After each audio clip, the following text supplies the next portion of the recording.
नमस्कार दोस्तों, आपका स्वागत है हमारे इस चैनल में। एडवोकेट कृष्ण कुमार त्रिपाठी। दोस्तों, इसके पहले जो हमने वीडियो बनाया था वो वीडियो बलात्कार और बलात्कार की होने वाली फर्जी शिकायतों को लेकर था। दोस्तों, परसों यानी 5 तारीख को हमारे द्वारा एक बलात्कार के मामले में एंटीसिपेटरी बेल लगाई गई और वो एंटीसिपेटरी बेल का लाभ हमें मिल गया और हमारी बेल अलाउ हो गई। कहानी कुछ ये थी दोस्तों कि हमारे ही साथ काम करने वाले हमारे कलीग जो कि एडवोकेट हैं, उनके ऊपर उनके क्लाइंट ने बलात्कार का झूठा मुकदमा दर्ज करवा दिया था। लगभग 2 महीने पहले की बात है। मैं उस समय भोपाल में था और मेरे पास उनका कॉल आया था कि सर, मेरे ऊपर बलात्कार के फर्जी मामलों की एफआईआर दर्ज हो सकती है। तो जब उन्होंने ऐसा कहा तो मैंने उनको सलाह दी कि इमीडिएटली एक एप्लीकेशन बनाइए और अपने एरिया के थाने में पुलिस को दे दीजिए, और अगर पुलिस उस एप्लीकेशन को ना ले तो बाई पोस्ट आप उस एप्लीकेशन को थाने में भेजिए। मेरे कहे अनुसार उन्होंने एक एप्लीकेशन बनाई और उस एप्लीकेशन को देने के लिए वो पुलिस थाने में गए। जब वो पुलिस थाने में गए तो हुआ कुछ यूँ कि पुलिस ने उनकी एप्लीकेशन को पढ़ा और पढ़ के फाड़ दिया। पुलिस का ये कहना था कि इतनी बड़ी एप्लीकेशन कोई नहीं देता है, ऐसे बहाने पुलिस ने बनाए। तो वो घबरा गए। वो नए नए वकील बने हैं, ज़्यादा अनुभव उनको नहीं है।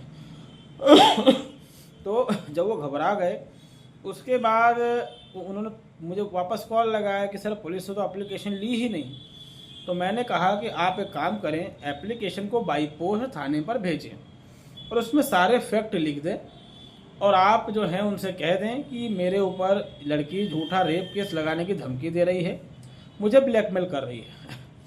हुआ कुछ ये था कि लगभग 2 साल पहले ये लड़की इनसे मिली थी, इंस्टाग्राम के थ्रू बातचीत शुरू हुई। उसके बाद वो लड़की हमारे ही शहर की रहने वाली है। वो इनके पास आई और वो लड़की पहले से ही शादीशुदा है। उसने इनसे कहा कि मेरे पति जो हैं मुझे मारते पीटते हैं, परेशान करते हैं, मुझे उनसे तलाक चाहिए। इन्होंने कहा ठीक है, मैं आपका तलाक करवा दूंगा। उसके बाद इनकी बातचीत शुरू हो गई और लड़की ने धीरे धीरे अपना रंग दिखाना शुरू कर दिया और लड़की ने कहा कि आप मुझे अच्छे लगते हो, मैं आप तलाक के बाद मैं आपसे शादी करूँगी। लड़की की चिकनी चुपड़ी बातों में ये जनाब पे थोड़े आ गए थे, फंस गए थे और परिणाम ये हुआ कि लड़की से इनका मिलना जुलना शुरू हो गया। कभी कोर्ट में ही मिलते, कभी किसी रेस्टोरेंट में मिलते और इन्हीं 2 सालों में इन्होंने लगभग 1.5 लाख रुपए लड़की को दे दिए इन द सेंस कि लड़की ये कहती थी कि मेरा पति बहुत बुरा है, मेरा खर्चा नहीं चल पाता है और इनको ये लगा कि मुझसे शादी करेगी। तो इन्होंने कभी 5,000 कभी 10,000 इस तरीके से टुकड़ों टुकड़ों में जो टोटल अमाउंट था लगभग 1.5 लाख के ऊपर था वो लड़की को दे दिए। और उसके बाद इनको जब लड़की की असलियत मालूम पड़ी तो इनको बड़ा अजीब लगा और इन्होंने लगभग 60,000 रुपये अपने ही एक मित्र से लड़की को उधार दिलवाए थे ब्याज पर। तो लड़की वो 60,000 रुपये भी वापस देने में आनाकानी कर रही थी। जब इन्होंने सख्ती से मांगना शुरू किया तो लड़की और इनमें विवाद की स्थिति पैदा हो गई। इन्होंने कहा कि भाई, मेरे दोस्त ने मेरी बातों में आकर मुझ पे विश्वास करके आपको पैसे उधार दिए थे, आप उसका पैसा लौटा दो। आप नहीं लौटाओगे तो फिर वो मेरे माथे आएगा, मुझे लौटाना पड़ेगा। ऐसी बात। तो भी लड़की ने उनकी बात नहीं मानी। लड़की ने कहा कि आप लौटा दो अपने दोस्त को पैसे, मैं मेरे पास जब आएंगे तो मैं आपको दे दूंगी। तो इन्होंने कहा ऐसा नहीं होता है, तुम तो मेरे ही बहुत सारे पैसे खाकर बैठी हो, तो तुम क्या लौटाओगी मेरे पैसे? अगर तुमको वापस दूंगा तो बेहतर हो कि 60,000 इतना बड़ा अमाउंट नहीं होता है, आपने उससे उधार लिए हैं, वो ब्याज भी नहीं ले रहा है, वो सिर्फ कह रहा है मेरा मूल मुझे वापस करवा दो। तो आप जो पैसे लेके रखें आप वो पैसे वापस कर दो। इन्हीं चीज़ों को लेकर इनमें विवाद बढ़ गया और उसके बाद विवाद ऐसा बढ़ा कि लड़की धमकाने लग गई कि मैं तुम्हें फंसा दूंगी, ये कर दूंगी, वो कर दूंगी। परिणाम ये हुआ कि ये घबरा गए और इन्होंने पुलिस में शिकायत करी।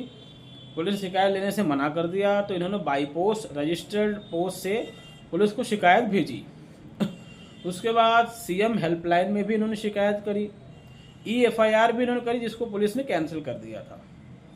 और उसके बाद भी ज़्यादा कुछ बात नहीं बनी। उधर लड़की जो थी वो प्रयास कर रही थी एफआईआर का। जब वो एक थाने में गई तो उस थाने में पुलिस ने उसकी एफआईआर लिखने से मना कर दिया। तब सेटिंग करके पुलिस से साठ गार्ड करके लड़की ने दूसरे क्षेत्र के थाने से एफआईआर कराने की कोशिश करी, और वहाँ पर पुलिस को पैसा खिलाकर और एक वकील साहब के साथ मिलकर इन्होंने हमारे क्लाइंट के खिलाफ एफआईआर दर्ज करवा दी। 27 तारीख को इन्होंने एफआईआर दर्ज करवाई। अभी जो 27 तारीख बीती है दिवाली के समय की।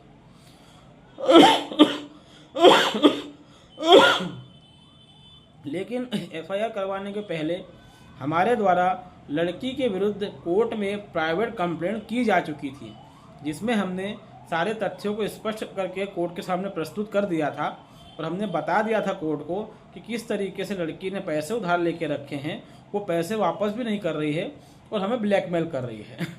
परिणाम ये हुआ कि एफआईआर होने के बाद पुलिस रेप केस में गिरफ्तार करने की कोशिश करती है, तो इन्हें गिरफ्तार नहीं कर पाई क्योंकि ये जहाँ रहते हैं वहाँ से कहीं और चले गए थे, और हमने तुरंत एंटीसिपेटरी बेल लगा दी, अग्रिम जमानत, और कोर्ट के सामने हमने सारे तथ्यों को रखा। कोर्ट ने हमारे सारे तथ्यों को स्वीकार किया और हमारी प्रार्थना को स्वीकार करते हुए हमारे ही जो कलीग हैं, जो क्लाइंट हैं, इनको जमानत का लाभ दे दिया और इनकी एंटीसिपेटरी बेल हो गई। दोस्तों, बलात्कार के मामलों में एंटीसिपेटरी बेल होना बहुत बड़ी बात होती है। अगर रेप केस में आपने एंटीसिपेटरी बेल ले ली है तो ये मान के चलिए कि 99% लड़ाई आप जीत चुके हैं। यहाँ पर भी यही हुआ और हमें एंटीसिपेटरी बेल दे दी गई। हमने कोर्ट को बताया कि हम 2 महीने से थाने के चक्कर काट रहे हैं, कभी सीएम हेल्पलाइन में शिकायत कर रहे हैं, कभी डिप्टी कमिश्नर और कमिश्नर ऑफ पुलिस के पास जा रहे हैं, लेकिन हमारी कहीं सुनवाई नहीं हो रही है। हमें ब्लैकमेल किया जा रहा है कि हम तुम्हारे ऊपर बलात्कार का मुकदमा दर्ज करवा देंगे। अब हमने आगे होकर कोर्ट की शरण ली हुई है, हमने कोर्ट में मुकदमा लगाया हुआ है, प्राइवेट कंप्लेंट लगाई हुई लड़की के खिलाफ, लेकिन लड़की के खिलाफ अभी तक पुलिस द्वारा कोई कार्रवाई नहीं की गई है। सारे फैक्ट को ध्यान में रखते हुए कोर्ट ने बेल ग्रांट कर दी। इसमें एमपी हाईकोर्ट का एक जजमेंट भी हमने बताया था, जिसमें एमपी हाईकोर्ट ने साफ कहा है कोई महिला अगर विवाहित है तो वो विवाहित रहते हुए इस बात का बहाना नहीं बना सकती कि शादी का झांसा देकर बलात्कार किया गया, क्योंकि वो पहले से ही विवाहित है और तलाकशुदा भी नहीं है वो। तो ऐसे मामलों में जब कभी भी हमारे पास या आपके साथ कभी ऐसा कुछ होता है तो आपको भी इन्हीं स्टेप को फॉलो करना है। आपको घबराना नहीं है कि मैं क्या करूं। अगर कोई महिला, कोई लड़की धमकी दे रही है कि मैं आप पर बलात्कार का मुकदमा लगा दूंगी, मुझे इतना पैसा दे दो, जैसे इस केस में भी यही हुआ था। लड़की की तरफ से 5 लाख की मांग रखी गई थी और जो पैसे लड़के ने उसको दिए थे और दिलवाए थे वो वापस ना मांगने की मांग रखी गई थी, जिसको लड़के ने मना कर दिया। तो परिणाम ये हुआ कि उसके ऊपर बलात्कार की एफआईआर हो गई। वो एफआईआर भी सांठ-गांठ से हुई है। हम कई बार पुलिस पे आरोप लगाते हैं, पुलिस ऐसी पुलिस ऐसी। अब पुलिस भ्रष्ट तो है, इसमें कोई दो राय नहीं है, लेकिन कभी कभी कुछ पुलिस वाले समझदार भी मिल जाते हैं। उस लड़की ने पहले जिस थाने से एफआईआर करवाने की कोशिश करी, उस थाने के थाना प्रभारी यानी टीआई साहब ने साफ मना कर दिया कि मैं एफआईआर नहीं लिखूंगा क्योंकि ये मामला मुझे फर्जी लग रहा है। तब उस लड़की ने वहाँ से लगभग 5-6 किलोमीटर स्थित दूसरे थाने में जाकर एफआईआर करवाई और वहाँ के टीआई को सेट किया, एक वकील को पकड़ा। अब उसने वकील को क्या रिश्वत दी लड़की ने या क्या दिया, ये तो भगवान जाने, ये आप भी समझ सकते हैं। उसने वकील के माध्यम से थाना प्रभारी से सेटिंग करके पक्का 100% श्योर कि कुछ न कुछ अमाउंट दिया है, और वो अमाउंट देकर लड़की ने साफ कर दिया कि इसने मेरा बलात्कार किया है और इस पर एफआईआर की जाए। तो परिणाम ये हुआ कि दूसरी जगह से, दूसरे थाने से लड़के के खिलाफ रेप की एफआईआर हो गई। कुल मिलाकर मैं एक चीज़ बताऊं आपको कि अगर आप किसी लड़की को नहीं भी जानते तब भी वो आप पर बलात्कार का मुकदमा लगा सकती है। अगर आप किसी लड़की को नहीं जानते हैं तब भी वो आपके ऊपर रेप केस लगा सकती है, क्योंकि हमारे देश का कानून ही इतना सड़ा हुआ है।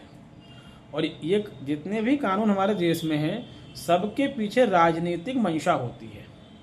वोट बैंक की राजनीति, कोई न्याय इनका उद्देश्य नहीं रहता। रेप केस में दिल्ली गैंग रेप के बाद जो चेंजेस हुए वो सिर्फ दिखाने के लिए हुआ कि गवर्नमेंट जो है महिला अधिकारों को लेकर कितनी गंभीर है। पुरुष अधिकारों की बात करें तो उसको लेकर कोई चर्चा नहीं होती। तो फाइनली इस केस में जमानत हो गई, पुलिस हाथ भी नहीं लगा सकी और फाइनली बेल हो गई। और बलात्कार के मामलों में एंटिसिपेटरी यानी अग्रिम जमानत मिलना बहुत बड़ी बात है। तो आपके साथ भी कभी ऐसा हो तो इसी तरह की स्टेप्स को फॉलो करना है, चुपचाप नहीं बैठे रहना है कि लोग क्या सोचेंगे, बात फैल जाएगी, इज्जत वो हो जाएगी। इस तरह की घटिया और सड़क छाप बातों पर ध्यान नहीं देना है। अगर इस तरह की बातों पर ध्यान देंगे तो आखिरी में जेल ही जाना पड़ेगा, जमानत होगी नहीं। और जब तक जमानत होगी तब तक इज्जत का फलूदा निकल चुका होगा। तो बेहतर है कि हम पहले ही एक सुरक्षा ले लें, हम पहले ही इसकी शिकायत थाने में जहाँ जहाँ भी आपके राज्य में जो जो प्रावधान हैं, सीएम हेल्पलाइन कर सकते हैं वहाँ करें, पुलिस थाने में करें, जो भी आईजी, डीआईजी या डिप्टी कमिश्नर ऑफ पुलिस हैं इनको करें। इसके अलावा और किसी को कर सकते वहाँ करें। और ज़्यादा दिन का वेट ना करते हुए तुरंत सब जगह शिकायत करने के बाद कोर्ट में प्राइवेट केस फाइल कर दें और कोर्ट से रिक्वेस्ट करें कि लड़की के खिलाफ एफआईआर दर्ज की जाए। वो मुझे ब्लैकमेल कर रही है, मुझसे पैसे निकालना चाहती है वो, और मेरी ज़िंदगी बर्बाद करने की धमकी दे रही है। तो इन धाराओं में उसके खिलाफ एफआईआर दर्ज की जाए। जब आप ऐसा कर देंगे तो इसकी बहुत ज़्यादा संभावना है कि ना सिर्फ आपको जमानत तो मिलना ही है, आप बाइज्जत बरी होंगे।